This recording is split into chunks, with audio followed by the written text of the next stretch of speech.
We can start at 5.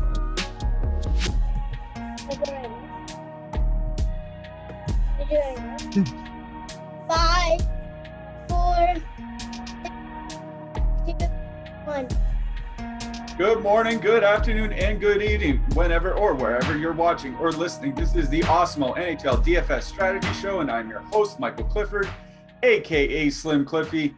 Joining me for the next hour to talk about how much better Edmonton would be if they traded Connor McDavid to the New York Rangers, our single entry assassin, Mr. Joshua Harris. Josh, how we doing today, buddy? Doing pretty good. I'm not even asking for Connor McDavid on the Rangers. Just give me some Marty Ferk, baby. Marty Ferk, second line, right wing. Let's go. I mean, he feels like he would be a good compliment on that Strome-Panarin line, right? I mean, I guess we'll find out a little bit later tonight. We will be talking about Mr. Marty Ferk in that Los Angeles game.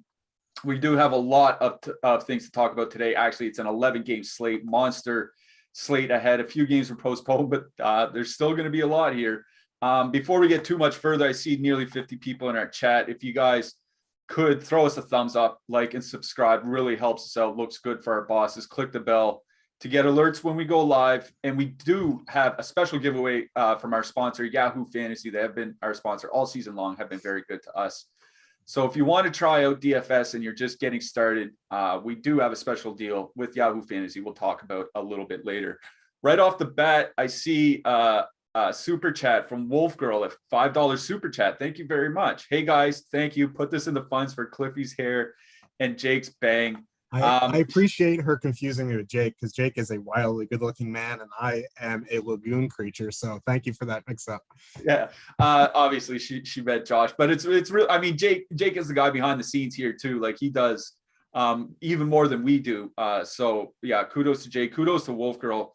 Like I said yesterday, I think it was back-to-back or 2 9 times in a week that she took down or something like that. Just a real great run from her.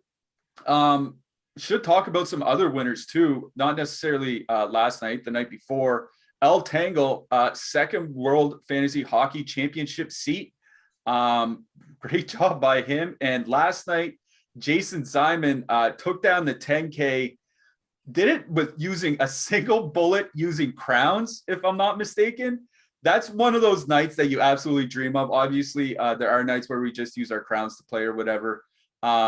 You want to hit big on those nights, and then he took down at 10K, took down for 10K, single bullet with a crown entry. Attaboy, Jason Zyman. How'd you do last night? I was telling you before the show, I was doing well until that third period in Pittsburgh, and then, Winnington fell apart and everything fell apart for me. What about you? Yeah, I wanted to hit on one of the big losers of the night, and that is Mitchell Marner. One shot on goal at 35%. Really, Mitch? Really? I didn't play Marner. I did play Tavares. Tavares got gifted that goal. Like maybe it hit his pant leg, maybe it didn't. But they changed it in the third period after that was the first goal of the night. The scorekeepers there were all messed up because the second goal honestly was Marner's. It hit his skate. Like it clear as day, hit his skate. But the scorekeeper is on my payroll, so yeah, we'll take those nights. Yeah, no, but I also played Pit 2 over Pit 1, which was an egregious mistake. Very fiscally irresponsible. But we're back tonight with some winners, and hopefully one of us or one of your subscribers hits that 19Q and goes to the live final. Yeah, that would be nice. Get to go hang out with Jake all weekend. What more could you really ask for? I mean, that's better than the World Fantasy Hockey Championship itself, I think. Yeah, I put that on my list for Santa, and Santa makes her dreams come true. So I'll see Jake there. Yeah, exactly. Jake, you're going to find out here in about 8 hours who's coming to visit you. Like I said, if you guys could please like and subscribe, it really does help us out. Click the notification bell to get alerts when we do go live. Up on the site, we do have free premium tools and data. We have free premium tools and data up on the site almost every day. Today being no exception. We have our NHL player projections and our NBA ownership rankings. So if you want to play some NBA or some NHL tonight and you're not subscribed to Awesemo, you can check out what we have to offer, and then maybe you can make a decision at a later date about whether you want to subscribe or not. And as I mentioned earlier, we do have some giveaways and we have some promos in case you guys want to subscribe for a lot cheaper then is the full price. And we'll talk about that in a little bit. Let's just get right to these games, man. We have a lot to talk about. Like I said, 11 games. Let's get to this first one. Minnesota, 2.7 implied goal total. They're going into Boston. The Bruins have a 3.4 implied goal total. Boston running back, pretty much the same lineup as their last game, which means Craig Smith on the top line. But the note was Charlie McAvoy not playing tonight for Boston. And that's a significant loss. Like, he's a legit Norris contender, I think, like a top 5 defenseman in hockey. That's not something to be minimized here. We don't know who's going to take his role on the power play. Earlier in the season, one of our subscribers, Mr. G, pointed out when McAvoy missed a game that it was Mike Riley that took the top power play unit. And that makes sense to me because they've been trying to put Matt Grzelcyk on the top power play unit for a couple of years now without Torrey Krug there, and it's just not worked. So it makes sense to me that they want to try something a little bit different with Mike Riley. So Mike Riley could be power play 1 here.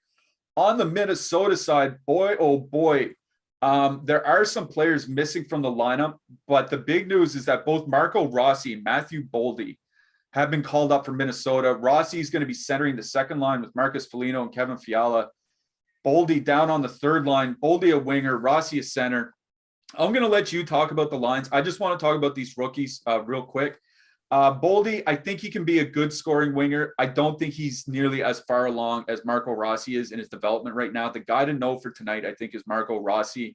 10 points in 11 games in the AHL this year, if I'm not mistaken, 6 goals in 11 games. And it's not a crazy shooting percentage. And it's because he's taking like 3.2 shots per game or something like that, which for a 19 or 20-year-old AHL, quote unquote rookie, that is pretty crazy to be shooting that much and producing as much as he is. One of the prospect guys I follow very closely, somebody I trust more than almost anybody else when it comes to prospect analysis. He does statistical comparables, historical comparables. The top 3 comparables for Marco Rossi right now are Dale Hawerchuk, who's a Hall of Famer, Pat LaFontaine, who's a Hall of Famer, and Jack Eichel, who's an all-star right now and could be a Hall of Famer in 15 years. Like, this guy is legitimately supposed to be a superstar, could step in and be a superstar right away. But it is a tough matchup going into Boston. What do you think, Josh? Yeah, I mean, on another night, I think I definitely have more interest. 11-game slate on the road in a tough matchup. And other min-price guys or close to min-price guys that I'd rather play, I think, I might save that for another night.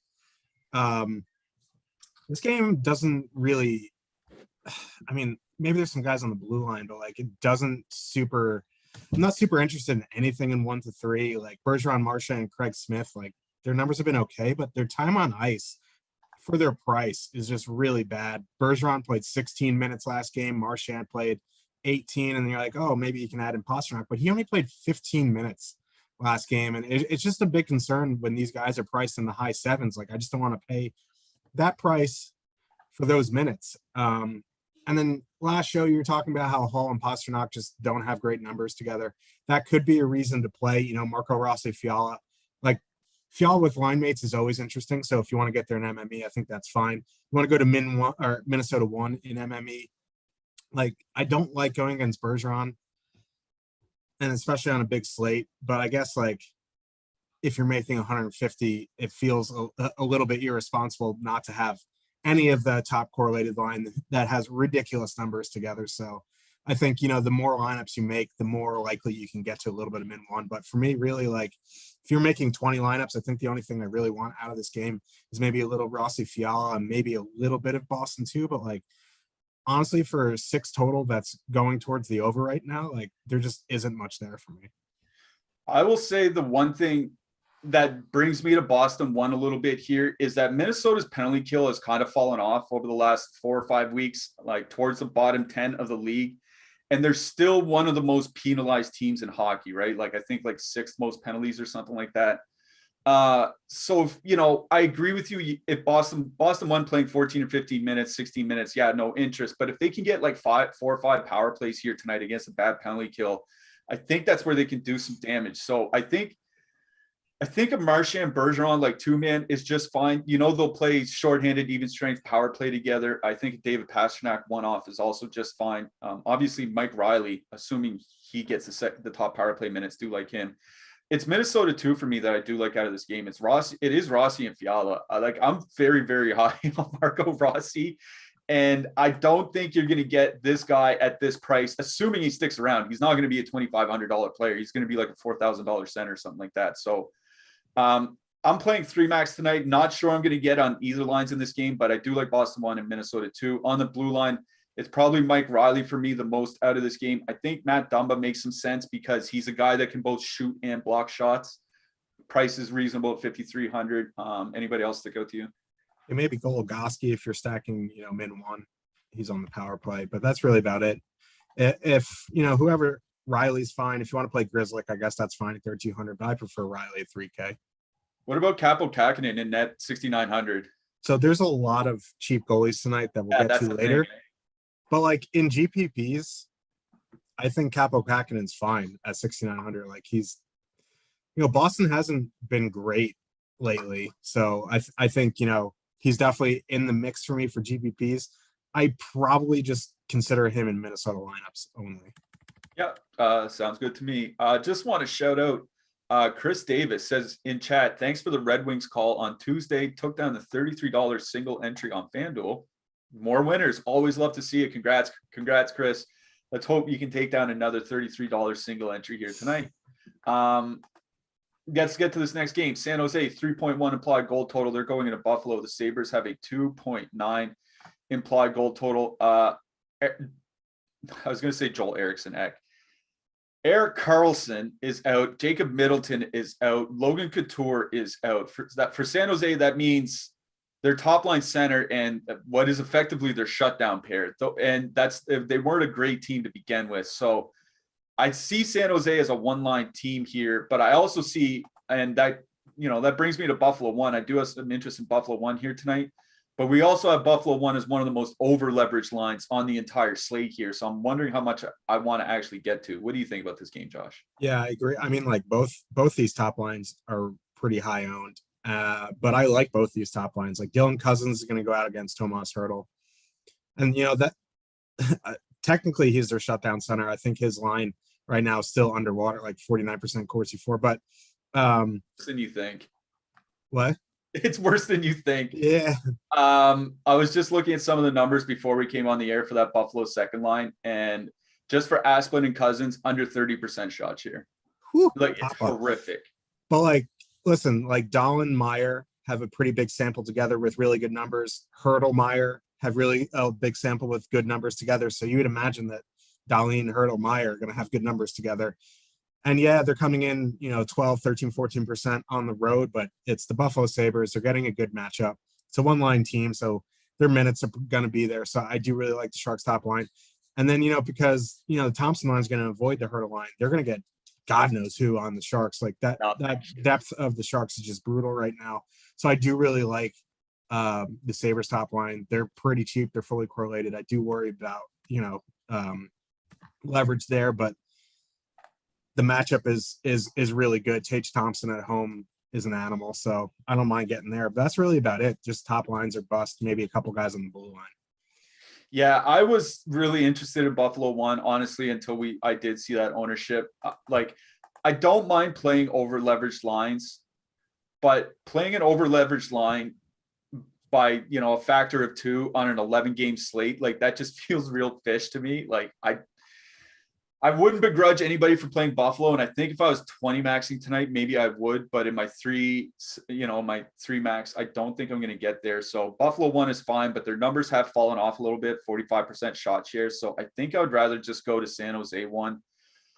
Their leverage is coming in right on even. Like you mentioned, the Meyer Hertl numbers are absolutely absurd, like north of 70 shot attempts per 60 minutes. Like it's a low level power play. You know what I mean? So San Jose 1 for me, Buffalo 1. Don't mind them in this game either, but I think this is going to be a San Jose game for me. On the blue line, it's really interesting with all those guys out for the Sharks because now like Marc-Edouard Vlasic might play 20 minutes or something like that.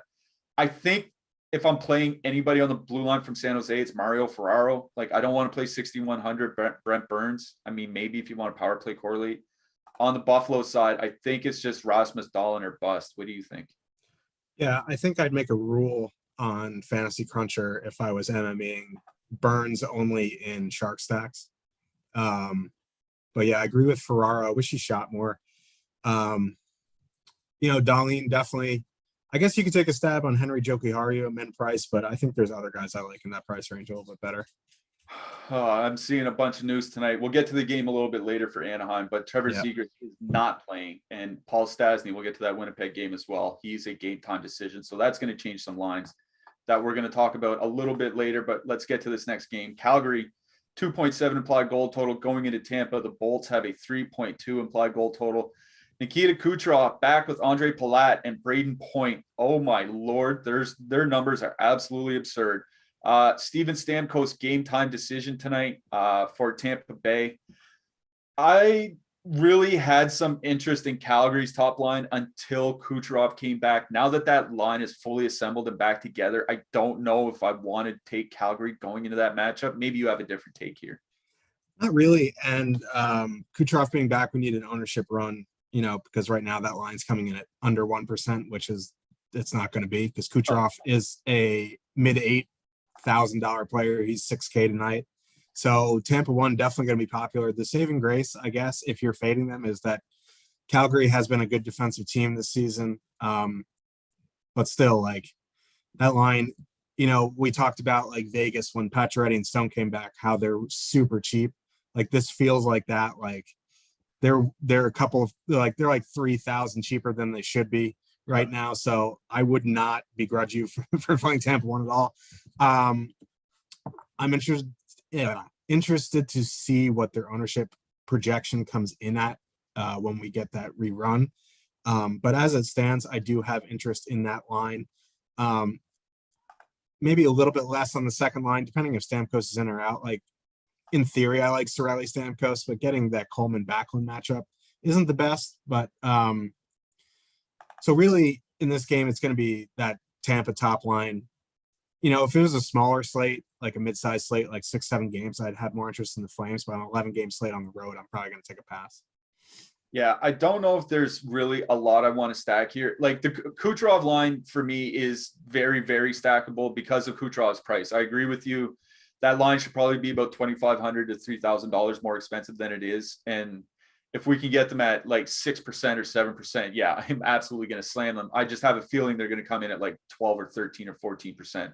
Or something like that. I may even still play them at that level. I'm going to have to wait and see, but I really, really do like that Tampa top line here tonight. It is a price thing. It's not necessarily a matchup thing.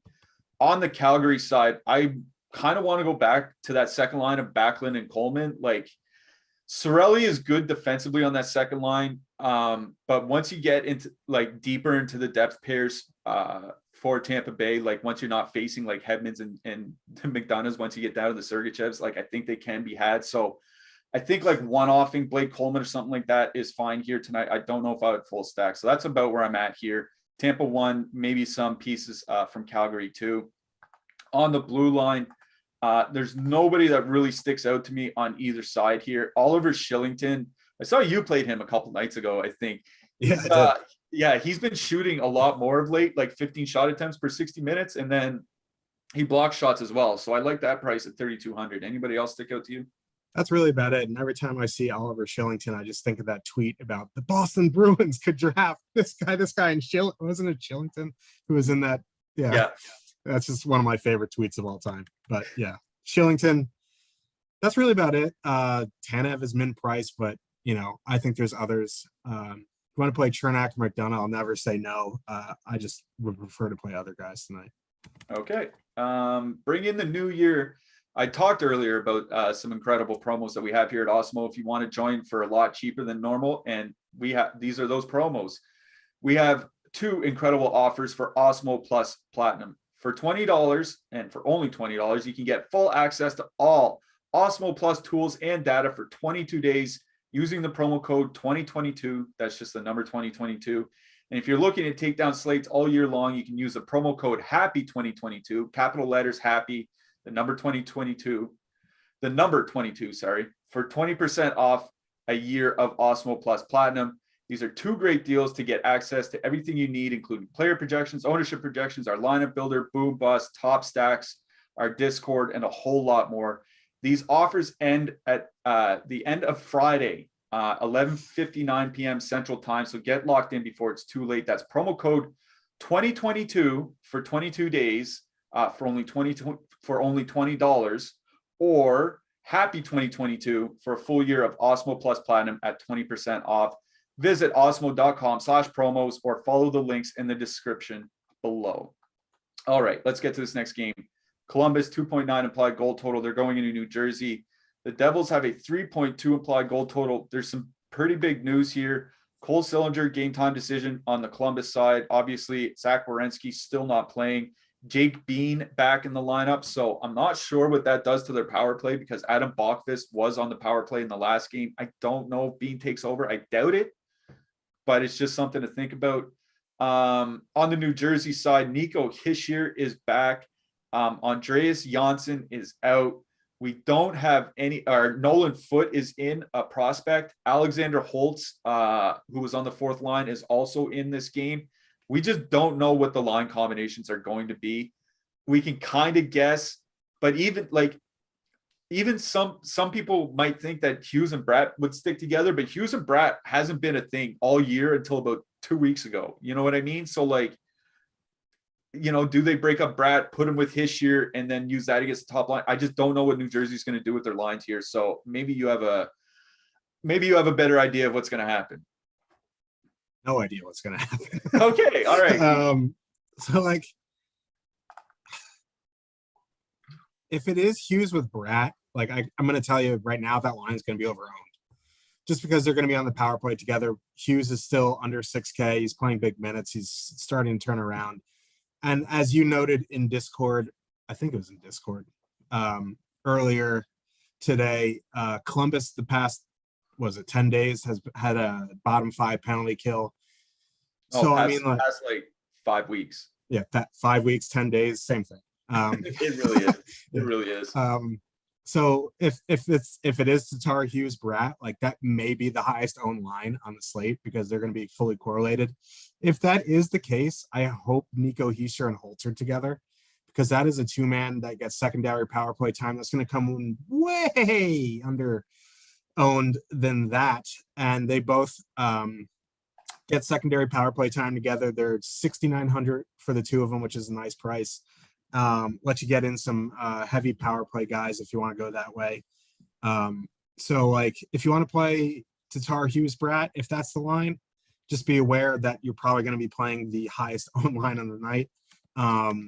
Just get a little bit different if you still want to play them.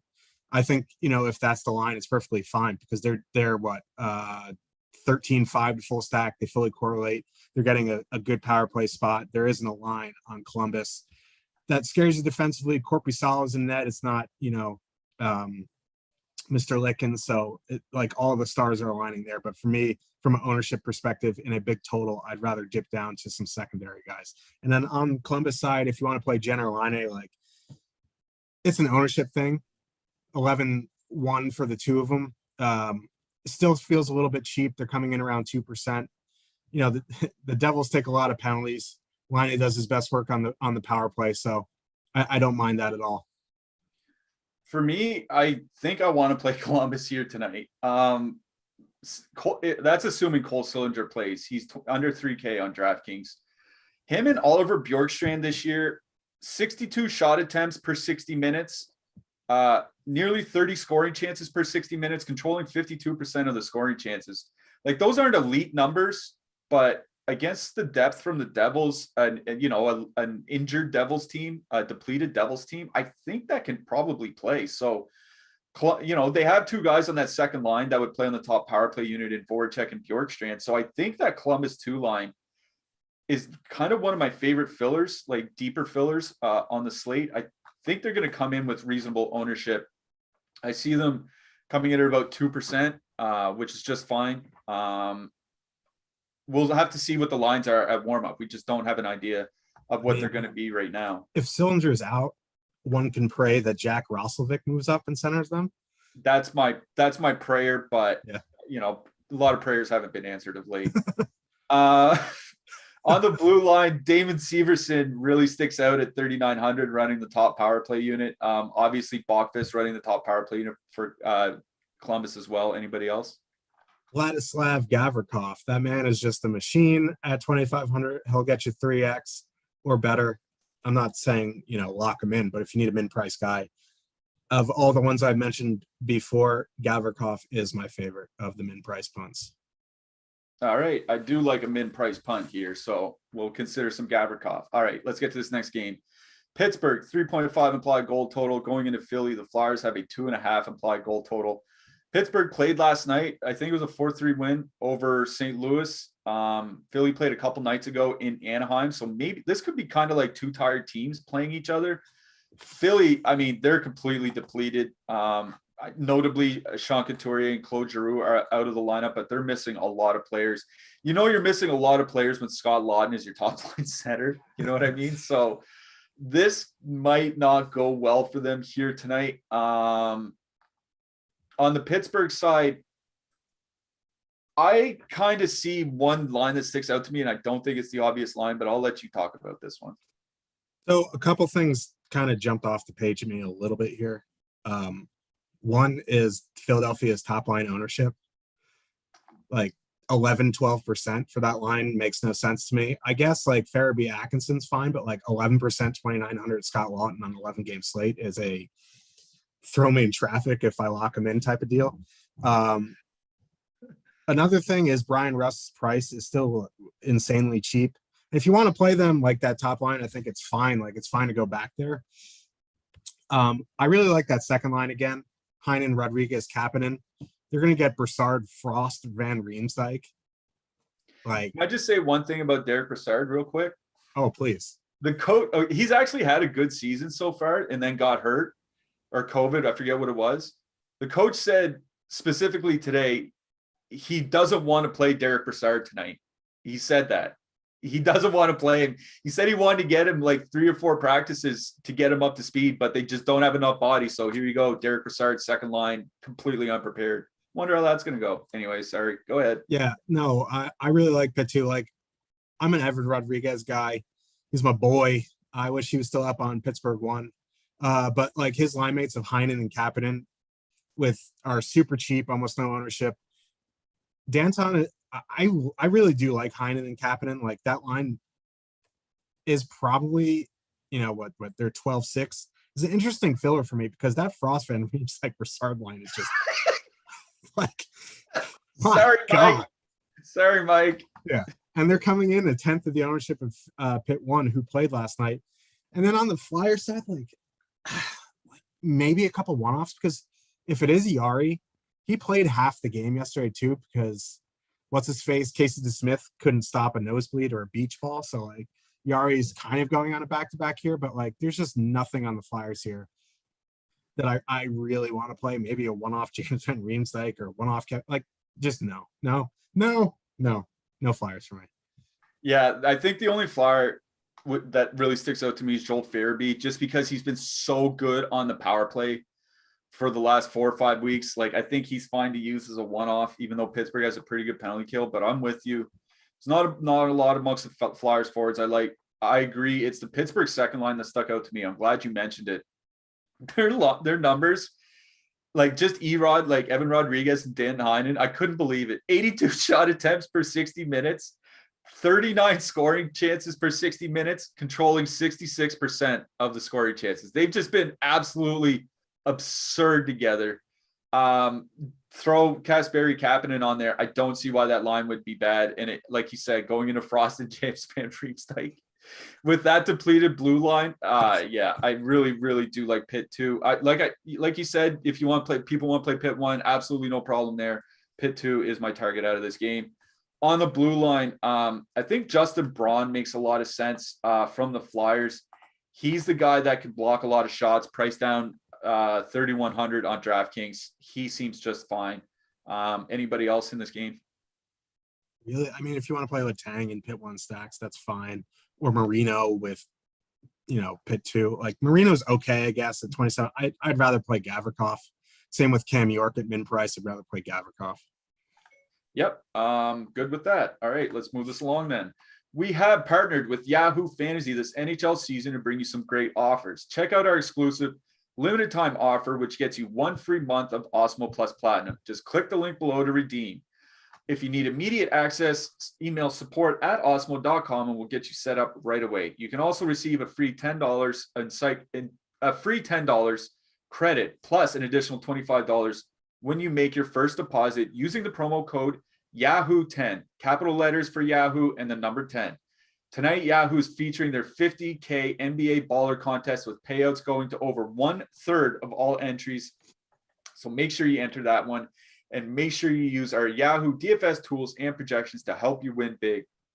That's promo code Yahoo10, capital letters Yahoo and the number 10. Just click the link in the description below. Let's get to this next game. Winnipeg, 2.5 implied goal total going into Colorado. The Avs have a 3.7 implied goal total. Winnipeg changed up their lines just as we were about to come onto the air. Kyle Connor, Pierre-Luc Dubois, Evgeny Svechnikov with Christian Vesalainen, Mark Scheifele, Nikolai Ehlers. Now, Svechnikov, Dubois, Connor was a line earlier in the season, and they did reasonably well together. We don't have any sort of sample on what that Winnipeg line would be.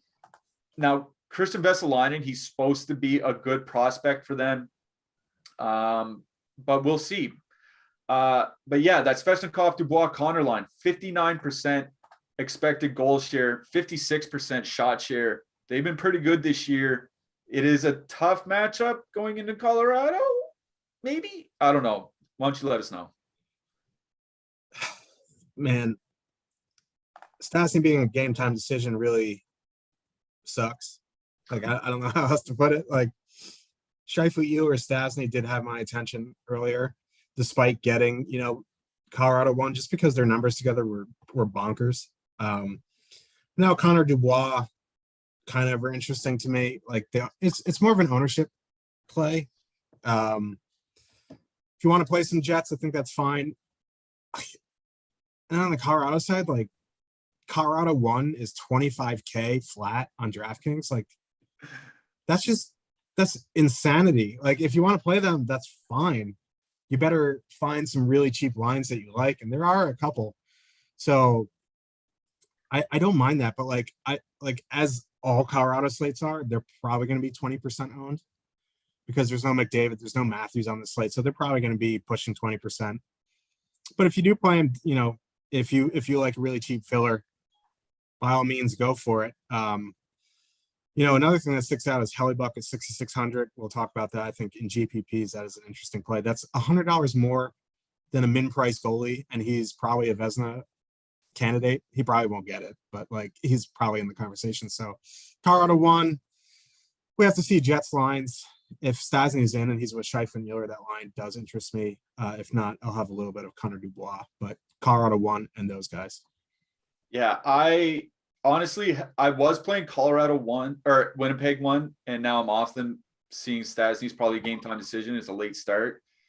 Svechnikov back on that second line, man. Like I told you, they did have good numbers earlier in the season, and they're going to be going into that Colorado second line. And we mentioned it on the last show, but it's worth mentioning again. The numbers with and without Valery Nichushkin are fairly stark. Like, we're talking going from 58% shot share, give or take, to between 51 and 52%. That's a pretty significant drop for a line and how well they could play. And I think, going into that Svechnikov Dubois line, that's almost like 60% expected goal share. I think they can do some damage here tonight. So, I mean, in my 20 max, I would absolutely get to them. In my 1 to 3, I'm strongly considering that Dubois line. I really, really am. On the Colorado side, honestly, man, I just don't know what I want to play from them. Like you said, they're expensive at 25K, and there's just not a lot else in their range. There's Pitt 1 that will carry a lot of ownership, but then it's Minnesota 1 who will come in at low ownership in Boston, and then no other line is over $20,000 here tonight. So, it's Colorado Pitt 1, or you're playing, mixing and matching soft, better lines or lower price lines, let's say. So there could be fairly high Colorado 1 ownership. I don't really like the looks of this game. I'm gonna just stick with my guns and say I like the Dubois Connor line. They played well all year. They get a good matchup. I'm sticking with them.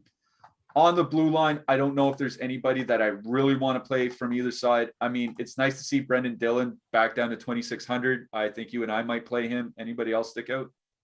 Devin Tays, 5,800. I think that's reasonable. He has been cheaper. He has been more expensive, but if you're in that range for a one-off, I think Devin Tays is a nice play, but I agree. Brendan Dillon, McCarr in Colorado one stacks makes it almost impossible. You're going to have to play like min-price guys. Yeah, I want to mention one thing about the Colorado defensemen. Their ice time, they're doing kind of like what that Minnesota thing where they just give their good defensemen all the minutes and nobody else plays anything. So like McCarr, Taves, and Gerard might all play around 24, 25 minutes here tonight, and then everybody else is like 15, 16 or something like that. So if you're going to use a Colorado defenseman, I think it seems pretty obvious which ones you have to pick from, McCarr, Taves, or Gerard. All right, let's get to this next game. Chicago. They're going into Arizona. Chicago has a 3.1 implied goal total. The Arizona Coyotes have a 2.4. I skipped a game. We'll get to that in a second. Have a 2.4 implied goal total. On the Arizona side, like that top line, you mentioned it earlier in our chat. That top line's not super cheap. Like 12,300, I guess, is fine. But they're coming in over owned as well, and they have a 2.4 total. Like I get that it's the Chicago Blackhawks, but at the same time, that just screams a void for me. There might be some other things across the Arizona lineup I want to play, but then you look at the second line and they're even more over owned. Like people are really gung ho playing the Arizona Coyotes tonight here, Josh. Are you gung ho to play the Arizona Coyotes here tonight? No. Like, okay.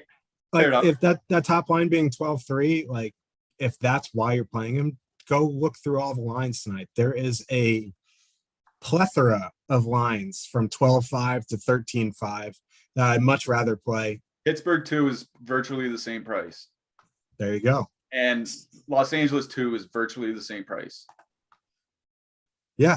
And, you know, the New Jersey line is right around there, depending on who it is. You know, there's a bunch of lines. Like, I'm not running to my computer to jam in Clayton Keller, Nick Schmaltz, Barrett Hayton, you know? Like, it's just, I don't care if they're playing against empty net. Like, if they're going to be over-owned, like, I just don't want to play them. So, if you want to play them, like, Godspeed. I'm not going to, I don't ever talk anyone off playing stuff that they landed on just because who am I? You know what I mean? But like, so if you're there, go for it. For me, no, thank you. On the Blackhawks side, there isn't much ownership there, but like, I just don't like these lines. Like Taze has been bad. DeBrincat's not with Borgstrom and Kane. Like this would be the time to use that line, and they're not together. So if you want to use Hagel, Borgstrom, Kane, sure. DeBrincat, Taze, Kubalik, like I guess, but like I don't know. Want to do like a Taze, Kubalik 2-man for secondary power play? Short, like it's just like the Blackhawks lines. Like doesn't matter who the coach is. You know, are the lines going to stick in the second period? I don't know. So like I don't think I'd full stack anything on either side. I'd maybe do like Kane, DeBrincat for power play, and that's about it. Yeah, I mentioned in our Discord earlier that Henrik Borgstrom and Jonathan Taze actually have had pretty similar underlying results so far this year. So, like, I don't think there's a significant difference in the way we should view Borgstrom and the way we should view Taves. And if you view them as interchangeable, then they're both playing the same power play unit. One guy's cheaper. And I think the way this matching is going to work out is that you're going to see the Johan Larson, Krause, Kessel line go out against Taves and DeBrincat. I think that's the way the matchup is going to break down. And that's the best Arizona line. So that should leave Borgstrom and Kane with some good depth matchups against Arizona. So of everything on the Chicago side, I like Borgstrom and Kane with Hagel the most. At least Borgstrom and Kane, I couldn't believe it when I saw it. They're 50% shot share this year on that Chicago team. 50% is that's a miracle. Good on them. We're proud of you. So yeah, Borgstrom and Kane really sticks out to me. 3-man them with Hagel, but I think just 2-man Borgstrom Kane the most. Honestly, like I said on the Arizona side, if you guys want to play them, Keller, Hayton, and Schmaltz is where I would go. Perfectly correlated on the power play, reasonably cheap. I'm not as excited to play Arizona as some other people seem to be here tonight. On the blue line, prices for the Chicago defenseman came up. I would have interest in Seth Jones, but $7K feels fairly steep. Shane Gostisbehere, 6,400. I just don't think he brings enough in the peripherals to justify 6,400. So I think it's punt or nothing for me for this one. What do you think? Yeah, and there isn't really much to punt either. So you want to play Mayo for some shot blocks, play Gavrikov. There you go. Yeah. Just want to point out another super chat from Matt Niehaus. I guess we just answered his question on Arizona 1. Thank you very much, Niehaus, for your $5 super chat asking, is Arizona 1 truly playable in 1 to 3, or am I better off taking some 87 octane and a match to my money? I mean, like I said, I have no problem playing Arizona 1. It's just, for me personally, they're slightly over leveraged in a 2.4 total. I feel like they're going to come in as one of the more popular fillers here tonight. So that's just kind of the reason I'm off of them. Yeah, and this guy is trying to get me, if I make the live final, to rent an RV and stay in an RV with me, and he's tipping us $5 a show. Save your $5, rent the RV yourself, and meet me there. There you go, Josh. Always coming up with solutions here on the strategy show. Let's get to our next game. Florida 3.2 implied goal total going into Dallas. Dallas Stars have a 2.9 implied goal total. The Dallas Stars have not played a game of hockey in 16 days. 16 days. That's a lot of days. They get Florida here tonight. Florida has been rolling of late. I looked at Dallas and the way they were matching up before they went on their little break there before Christmas, and they were actually using the Glendening Faxa raffle line as the shutdown line. I don't know how that's going to go for them, but that's going to go up against Barkov, and then, you know, second lines against second lines, and then top line from Dallas against that. What do you have here, Josh? God. Yeah. Man, we're back on Florida too. And if you want to talk about good numbers together, we just talked about Erod and Danton Heinen having good numbers together. It's a small sample, but go to Natural Stat Trick or wherever you get your stats. Look up Lindell and Huberdeau's numbers together. Absolutely bonkers, like bonkers. Yeah.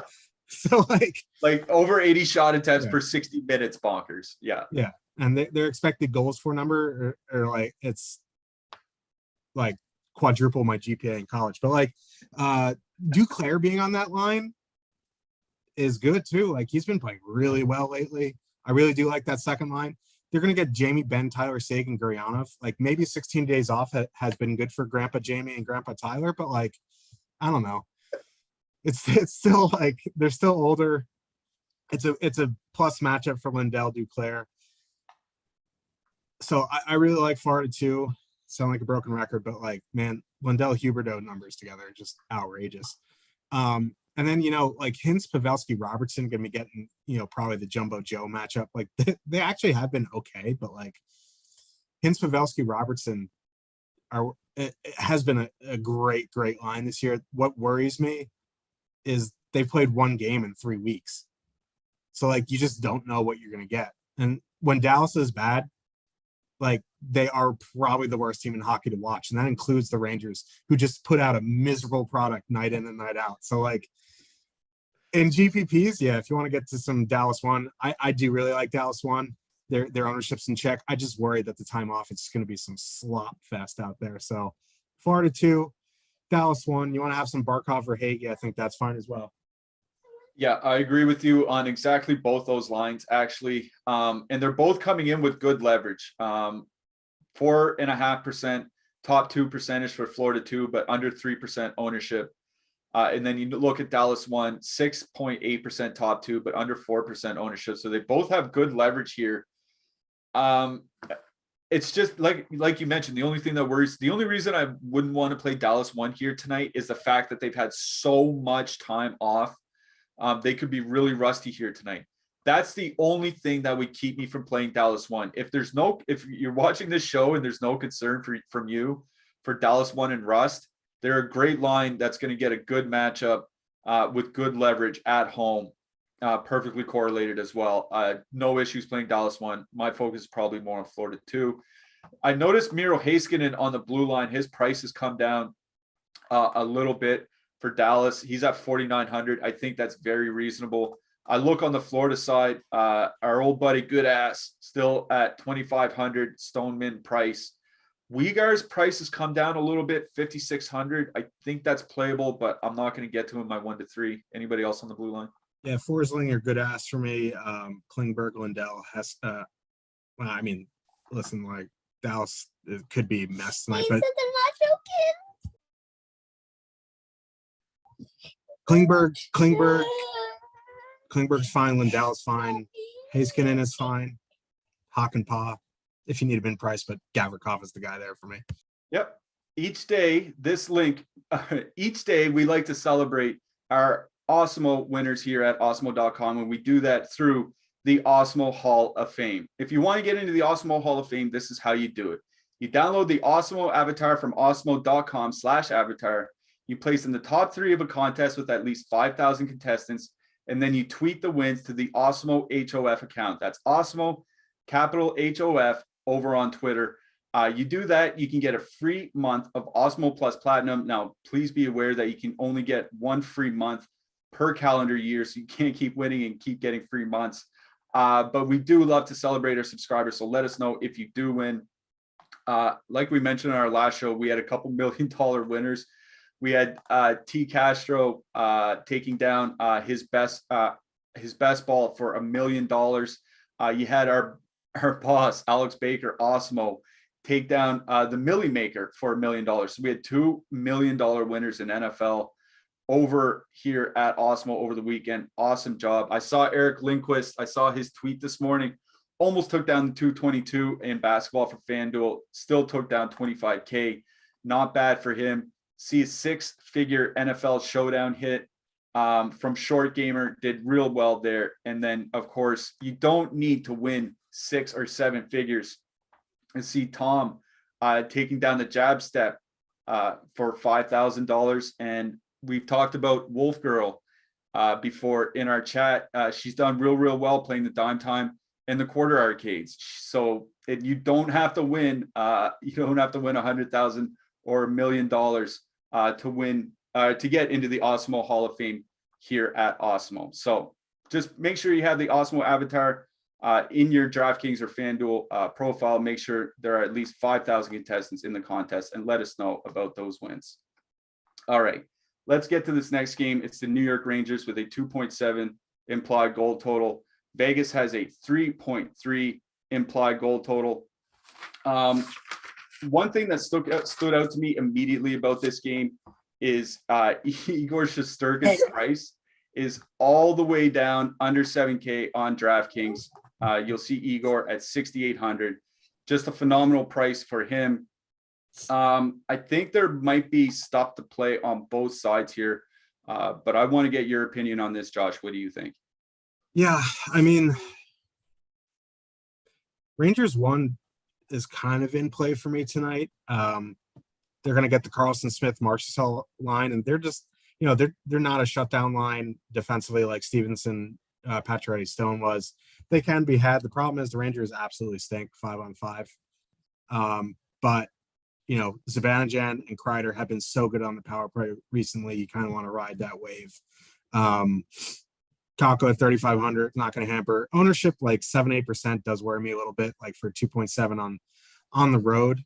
So I don't know if I'm going to get there in 1 to 3, but if I was 20 maxing or 150 maxing, I definitely have some Rangers top line. I know the Lafreniere, Strome, Gaudreau line don't have great numbers together, but Lafreniere min price. Strome had a good game the other day. Barclay, Gaudreau, they're super cheap. Lafreniere, Strome is 7,300 for the two of them, getting almost no ownership. I don't mind that 2-man. And then on the Vegas side, like if you want to go to Vegas 1, you can, 5.5%. Like Marchessault's price getting way up there at 7K. Like I'd like way rather play Nikita Kucherov at 6K than Marchessault at 7K.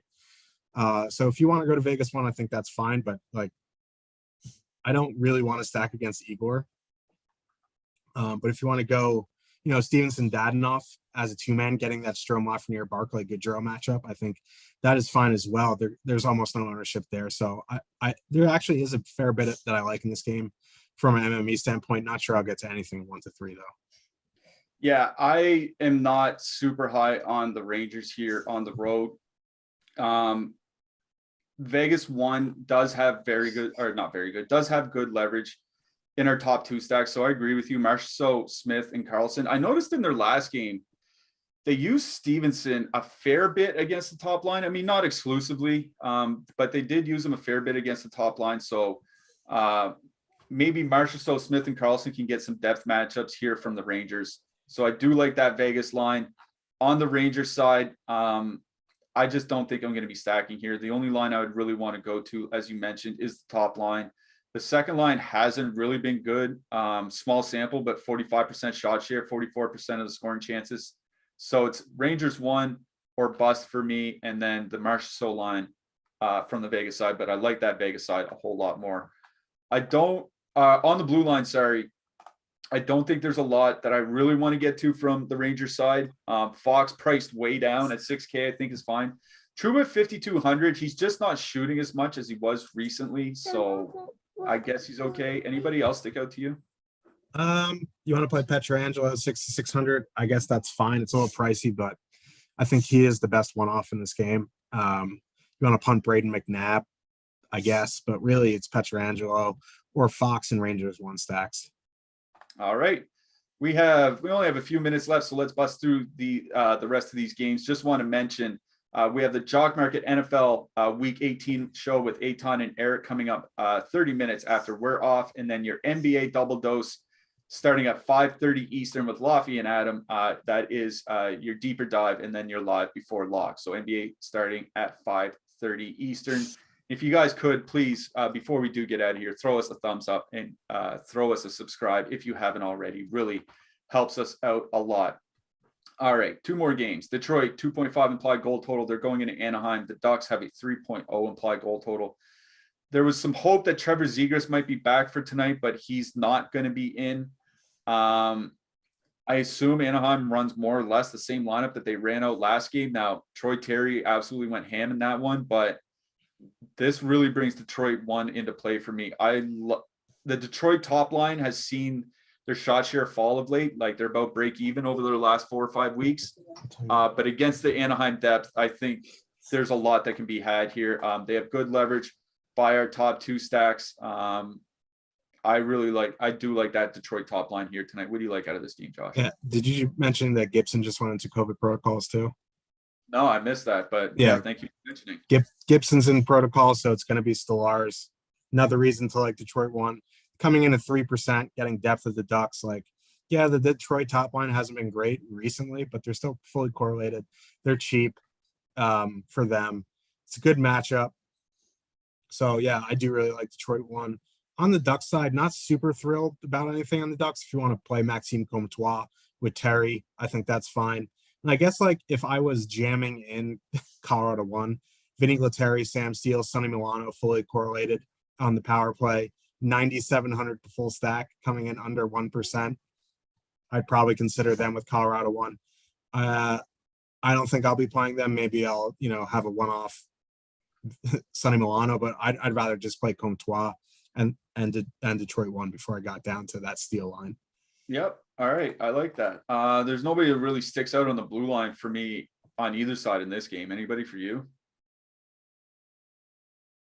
Really? I mean, I like playing Josh Manson at min price. I don't mind him as a punt.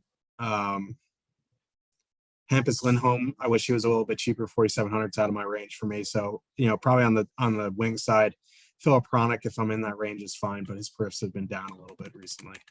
Yeah, I just don't think there's anybody in that game. I guess maybe if I was correlating Cedar with my Detroit 1. Let's get to the main event. Last game of the slate.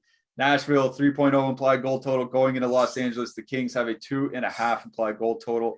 But do not let that total fool you, because one of the best players of all time is now on the top line for the Los Angeles Kings. No, we're kidding, but we're not. Marty Ferk has jumped to the top line for the Los Angeles Kings. He's going to be playing with Anze Kopitar and Adrian Kempe, all three of them on the same power play unit together, coming in at about 15K. I told you before the show that Los Angeles' top line numbers have really turned around over the last month or so. It is a tough matchup going into that Nashville top line. So what do you think here? Yeah, and Marty Ferk, if you don't really know, he's like he rips up the minor leagues and he gets to the professional level and just can't do anything. I mean, he's over a point per game with over 3 shots per game in the AHL so far this year. He's one of those quad A guys. Yeah, he just needs a shot, like on Rangers too. Hey, Chris Drury, pick up the phone. Anyway, I do really like LA1 tonight. It is a tough matchup going into Growlin, Duchesne, Forsberg, but the Kopitar numbers have been very good. So at 1-2%, like I do really like that top line. You want to go to that second line, go to Danault and Arvidsson. I think that's fine. Like Johansson, Tolvanen, and Luke Cunningham have been a decent line defensively, but anywhere Danault goes, greatness follows, and Victor Arvidsson's the man. So if you want to get to some LA too, I think that's fine as well. But for me, it's LA1. I always like Nashville 1. I'm not super thrilled about the matchup. You want to get to them in MME, that's fine. 1-3, I'm probably going to be out on them. So for me, this is LA1, LA2, maybe a little bit of Nashville 1. All right. Nashville 1, I do like. Los Angeles 2 is probably where I'm going to focus, like maybe some one-off Arvidsson or something like that. I want to get in a depth matchup from Nashville, but I agree with you. I do think both top lines definitely in play for me here in this game. All right, we got to wrap this up. We ran a little bit over. Mike's getting tired of us. Josh, I'm going to ask you for your hat trick picks and your goalies. My hat trick pick for tonight is one Tage Thompson, and my goalies, I imagine you're on Hellebuck and Igor. I'm going to add Jonas Korpisalo and Braden Holtby. Who you got? I'm on Igor. I like UC Saros as well. Don't mind Ned if he starts at 7K as well. Lots of cheap goalies to like. And my hat trick pick's going to be Jonathan Dahlin. Spicy. I like it. Jonathan Dahlin, Tage Thompson are your hat trick picks. 2 guys from the same game on an 11-game slate. I love this show. All right, we're getting out of here for Philly fan Mike, for Josh Harris. I'm Michael Clifford saying good luck tonight, everybody, and we'll see you back on Saturday morning.